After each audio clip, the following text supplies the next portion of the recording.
Shalom, selamat pagi Bapak Ibu, saudara-saudara yang dikasihi Tuhan. Bersyukur di hari yang baru ini kita boleh bangun. Dan pada saat ini sebelum kita melakukan tugas aktivitas kita datang pada Tuhan bersama-sama membaca dan merenungkan firman Tuhan. Untuk itu sebelum kita membaca dan merenungkan firman-Nya, mari kita minta pertolongan Tuhan. Mari berdoa. Ya Allah Bapa kami dalam kerajaan sorga, terima kasih Tuhan atas berkat di pagi hari yang Engkau berikan pada kami. Syukur untuk nafas hidup yang baru yang Engkau berikan pada saat ini Tuhan. Sebelum kami memulai tugas dan aktivitas kami anak-anak-Mu akan membaca dan merenungkan firman-Mu. Kiranya Engkau yang membuka hati dan pikiran kami agar firman-Mu ini dapat kami lakukan di dalam kehidupan kami sehari-hari. Inilah doa kami Tuhan, dalam nama Tuhan Yesus kami berdoa. Amin. Saudara-saudara yang dikasihi Tuhan, pembacaan kita pada pagi hari ini itu terambil dari Kejadian 4 ayat 1 sampai ayatnya yang ke-16 tentang Kain dan Habel. Kemudian manusia itu bersetubuh dengan Hawa istrinya dan mengandunglah perempuan itu, lalu melahirkan Kain. Maka kata perempuan itu, aku telah mendapatkan seorang anak laki-laki dengan pertolongan Tuhan. Selanjutnya dilahirkannya Habel, adik Kain. Dan Habel menjadi gembala kambing domba, Kain menjadi petani. Setelah beberapa waktu lamanya, maka Kain mempersembahkan sebagian dari hasil tanah itu kepada Tuhan sebagai korban persembahan. Habel juga mempersembahkan korban persembahan dari anak sulung kambing dombanya, yakni lemak-lemaknya. Maka Tuhan mengindahkan Habel dan korban persembahannya itu, tetapi Kain dan korban persembahannya tidak diindahkannya. Lalu hati Kain menjadi sangat panas dan mukanya muram.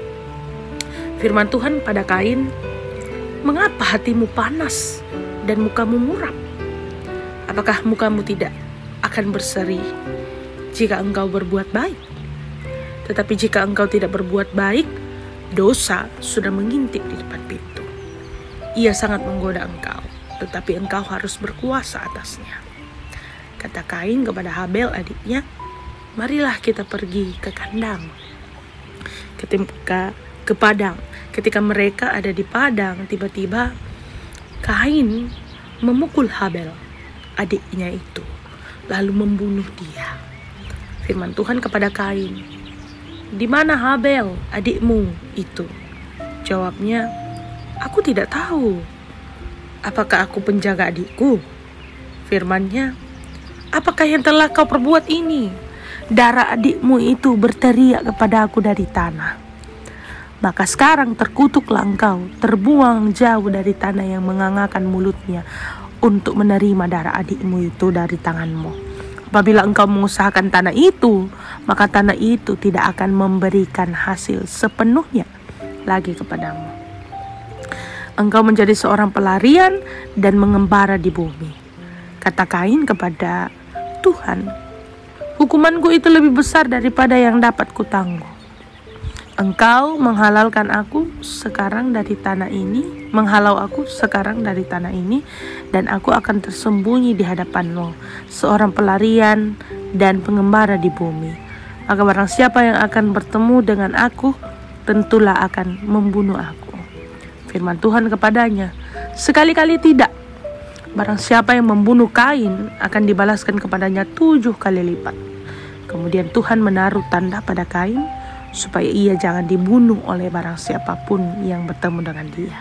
Lalu Kain pergi dari hadapan Tuhan, dan ia menetap di Nod, di sebelah timur Eden.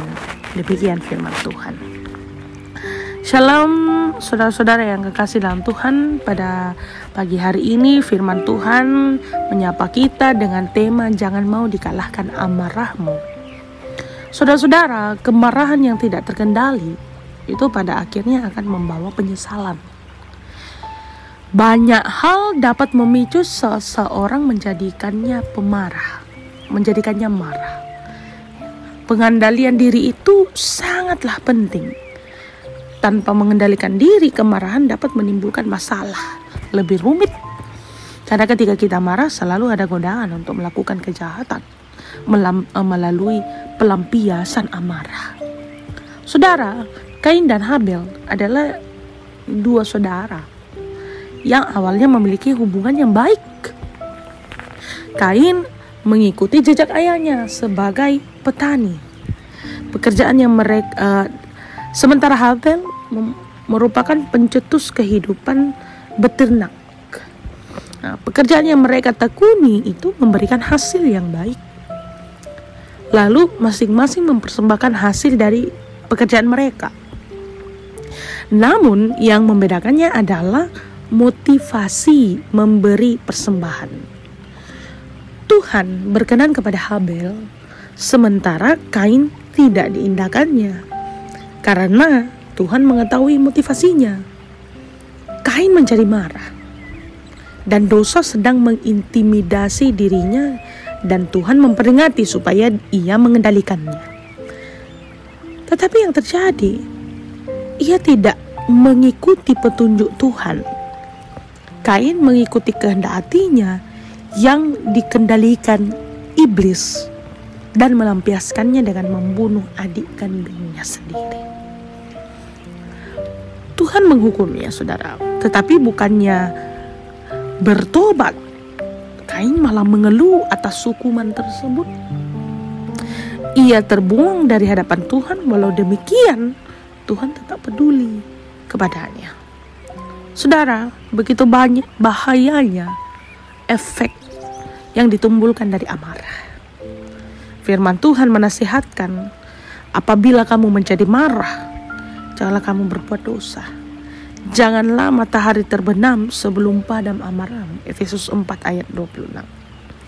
Amarah yang tidak terkendali dan dibiarkan berlarut-larut akan mengganggu dan merusak hubungan dengan sesama, terlebih relasi dengan Tuhan. Nah itu saudara-saudara, karena itu kendalikanlah amarahmu sebelum amarah itu membuat kita menyesal. Demikianlah firman Tuhan. Amin. Baik saudara yang kekasih dalam Tuhan, kita bersyukur bahwa telah mendengarkan firman Tuhan. Mari kita tenangkan hati kita, mari kita berdoa. Ya Allah Bapa kami dalam kerajaan surga, terima kasih atas berkat dan kasih karunia.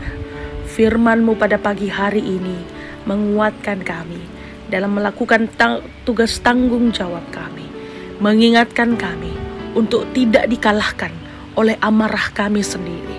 Engkau yang memampukan kami agar dapat mengendalikan diri kami, tidak menjadi seorang pemarah, tetapi menjadi seorang yang maha pengasih.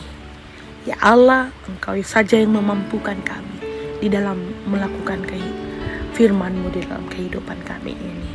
Ya Allah Bapa kami dalam kerajaan sorga, pada saat ini juga Tuhan kami teringat bahwa ada beberapa saudara-saudara kami, orang tua kami yang saat ini mungkin sedang dalam kelemahan tubuh. Kami yakin dan percaya Engkau yang tidak pernah meninggalkan mereka, Engkau yang menjamah bagian tubuh mereka yang sakit, dan mereka boleh merasakan kesembuhan yang berasal daripada Tuhan. Ya Tuhan, kami menyerahkan seluruh kehidupan kami pada pagi hari ini. Kami yang akan bekerja, anak-anak yang akan masuk ke sekolah, Tuhan Engkau yang memampukan, yang di dalam tugas tanggung jawab pekerjaan kami di rumah ataupun di tempat bekerja, Engkau yang bersama dengan kami, memampukan kami melewati hari ini dengan penuh rasa syukur, dengan penuh rasa damai. Ya Allah Bapa kami dalam kerajaan sorga, kami menyerahkan seluruh kehidupan kami. Ampunilah dosa-dosa dan kesalahan kami, dalam nama Tuhan Yesus kami berdoa. Amin. Demikianlah renungan Sarota kita pada pagi hari ini. Selamat beraktivitas, selamat bekerja, selamat mengemban tugas tanggung jawab. Tuhan Yesus memberkati. Amin.